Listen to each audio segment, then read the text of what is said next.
Hey everybody, welcome back, and thank you so much for taking the time out of your day to watch Hello Good Game.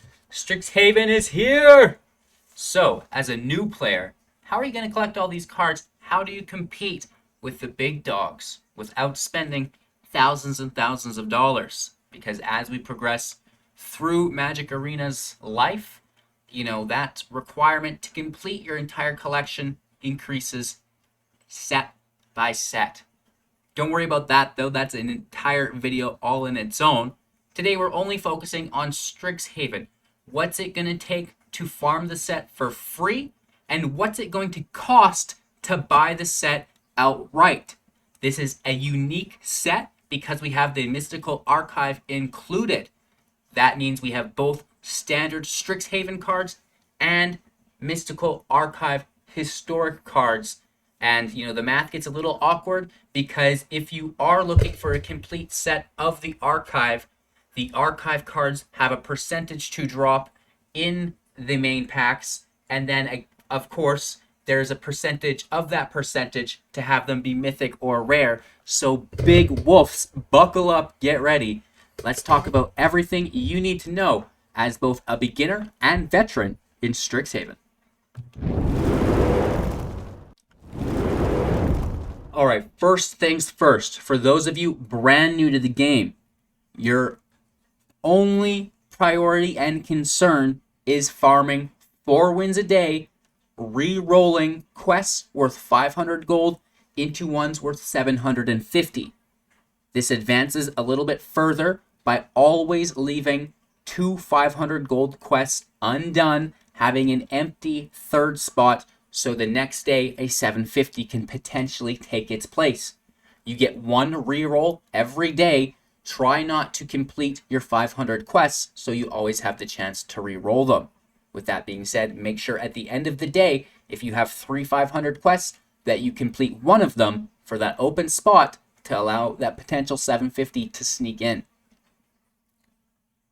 Of course, it's not always going to be an uproll from 500 to 750, so you may end the week with multiple 500 quests still. The weekly reset comes on Sunday, at which point you get the go-ahead to clear all of your quests as they will be replaced with new ones. Moving on from that, you only need to focus on those few things as a beginner. We can take a quick look at the overview here. I'm not going to go in depth in everything. I'll include attachments of all the documents and spreadsheets that I'll be using in today's video. For all intents and purposes, you guys know that 1 gem equals 5 gold, 200 gems equals 1 pack, and 1,000 gold equals 1 pack. As a new player, your next decision is, well, do I farm resources or do I spend it on packs as soon as I get it, right? The reward is much higher with the buying packs now, but long-term farming into the events will help you complete your collection at a more efficient rate, although the immediate satisfaction is not there. We can prove this through the math. Let's start with sealed. If you are to spend those gems, 2,000 gems, which is the equivalent of 10,000 gold to enter the event on packs, you're going to get 10 mythic or rares, 20 uncommons, 50 commons, and a total of 82. If you spend those gems or that amount of gold to enter the event and you don't get a single win, you lose every time, you still win. You're getting 10 mythic and rares, 26 uncommons, 80 commons, with a total of 116. That is a massive increase to your collection if you're a beginner that's new to the game, you don't have a ton of commons and uncommons yet. The same thing goes for our rank draft, right? If we're spending it on packs, we get 5 rares and mythics, 10 uncommons, 25 commons, total of 40 cards. If we play the event, we go 0-3, not a single win, we still win. 4 mythic and rares, 11 uncommons, 35 commons for a total of 50 cards. That's 10 free cards. This is amazing. When you're new to the game, you don't have commons and uncommons yet. The further you progress into it, the more important these rares and mythics will become. However, as a free-to-play beginner, that's not your primary focus. I myself build free-to-play decks, 0 rares, 0 mythics every single week for you guys. Brand new to keep the game fresh, allowing you to play in standard, constructed, competitively without spending those wild cards, allowing you to keep farming and progressing throughout your collection. So we talk about the pros and cons of this. In my opinion, as a beginner, you shouldn't be playing competitive draft. However, if you do become, more advanced and your win rate stabilizes and increases, it is by far the most effective way to be farming. However, best of 3 limited is one of the more difficult things to accomplish, especially as a beginner. Moving on from that, if we don't want to draft the set, I understand limited's hard, but again, there's only one way to learn. We can farm for free, which is what I recommend you start doing at the beginning of this video. 4 wins every single day, re-roll those 500s to 750s. We can take a look at the amount of packs that we can accumulate within a season, the total being 168. Putting our daily gold, our weekly packs, our free play code, and our season rewards into that total. We can move on and look at the required win rates to go infinite in each different event. The rank draft, 75%. The traditional draft, 74%. The sealed event, 81%. The standard event, 56%. And of course, the traditional event, 55%. I really recommend the standard event first, moving yourself into the traditional event, as the sideboarding is more difficult for beginners to grasp. Learn the game in best of 1, and then when you're comfortable, move into the traditional formats. We see here a visualization of the gem equivalent to resource based on your win rate. Opening packs here is our baseline, and everything else is projected with its own curve, which is really cool. Our win rate here is on the bottom, and our gem profits, I guess you could call them, would be on the side. And again, you can see just how beneficial sealed is thanks to its loss protection, because even if you lose, you're going to get those 3 packs, which is pretty cool. So how much gold can I make a day, a week, a month, a set? And it does vary upon your re-rolls and your wins per day. So we'll get into that in a little bit. We also are able to track our win rates, to put them into the EV calculators to help us project our farming. If you're not yet tracking your win rate, you can do so through Magic the Gathering Arena Assistant. There's a link in the description below to download that. It's also available to everybody for free on Windows within my link tree. Hello Good Game link tree. Google it. You'll find it. And you can download Assistant, install it, start tracking your win rates for each of the different formats. Standard, traditional standard, historic, traditional historic, sealed, traditional draft, and regular draft. So there's lots of different ways to be farming and playing Magic the Gathering Arena, which is pretty cool. And your win rates will be entered into the calculators, which we have available for you, again, in the description below. Once you get in here, file, make a copy, right? You want to be making your own copy so you're not trying to edit mine. With this being said, all you do here is enter your win rate. Bingo, bango, bongo. It goes in there, and then you can see your farming projections here, which is really, really quite interesting. So even if you are a negative net, it is still many times a positive over just buying a pack, because, we may be earning 50 gold here. The event costs 500 to enter. We earn 550. So that doesn't really seem worth your time, especially not if it was a negative number. However, you're getting the 2 uncommons, you're getting a rare, and you're getting 1/10 of a mythic. So if you can repeat these, those IRCs are really going to help you fill out your collection as well. So especially, the negative gems here could potentially be bad, but look how many packs we're getting. With the win rate, we're getting 5 packs for 264 gems. That is a serious discount, as opposed to if you were just buying them from the store for 200 gems a pack.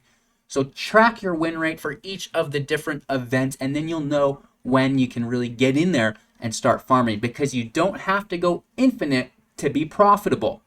With that being said, we also track our win rate into our farming time projector here. Easy peasy lemon squeezy. Everything you'll need to know is in yellow. Again, linked in the description below. File, make a copy so you can edit your own version. Go through all of these and adjust them according to your own playstyle. Do you re-roll your quests? 1 yes, 0 no. How many wins a day do you get? What's your win rate? How many rares do you take when you're drafting and human drafting versus the bots? 1.5, not at all. 3.5 every single time. Do you use wild cards that you gain from your packs to complete your collection? How many rares are in the set? Strixhaven has 69 rares. Woof.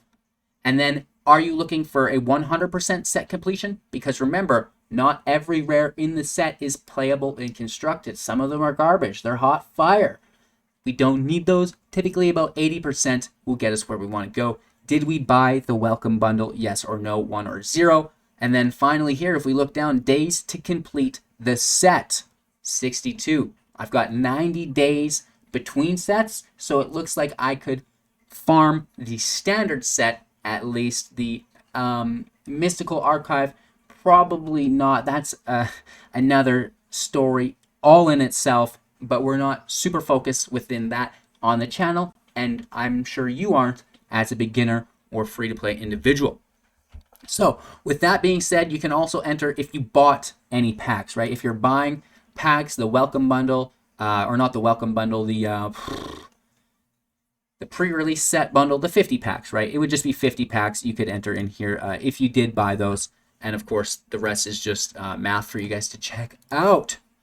So moving on from there, you can also farm your Mastery Pass. By doing drafts, you can convert your gold into gems, saving up enough gems to buy your Mastery Pass, and then just having that extra value every set will be nice. Moving on to the archive shenanigans, right? So with the archive, I don't even want to say it. It would take 394 packs to open all of the rares with the archive, excluding the banned cards, the cards that are on the banned list. If you wanted those, it would be 455. Ridiculous. Of course, this isn't with us spending our wild cards on those missing rares, which would drastically drop that number. If we wanted all of the mythics, woohoo! 727 packs. Oh my gosh. And that does not even include the banned cards. I'm not even going to tell you what that number is. It's well into the 900s. So big woofs there. So it's kind of like Jumpstart, where we won't be able to collect it all by buying packs unless you are a mad person. That's a lot of dollary dues. That's like $800. What we can do is we can open, 400 packs, and we can convert the wild cards and the vault progress that we got from that into the Mystical Archive cards, much like we typically were doing with Jumpstart, another big oof skis wizards.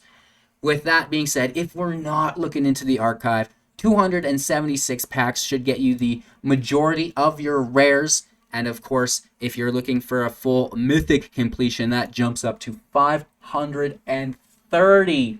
Woof! That is a real number. So if you take into account your 108 or 68 free packs, you're going to have to drop about $108 to get the rare set, and about $362 to get the full mythic set. Of course, this doesn't include your pre-release bundle, so you can subtract about $50 from that if you get it.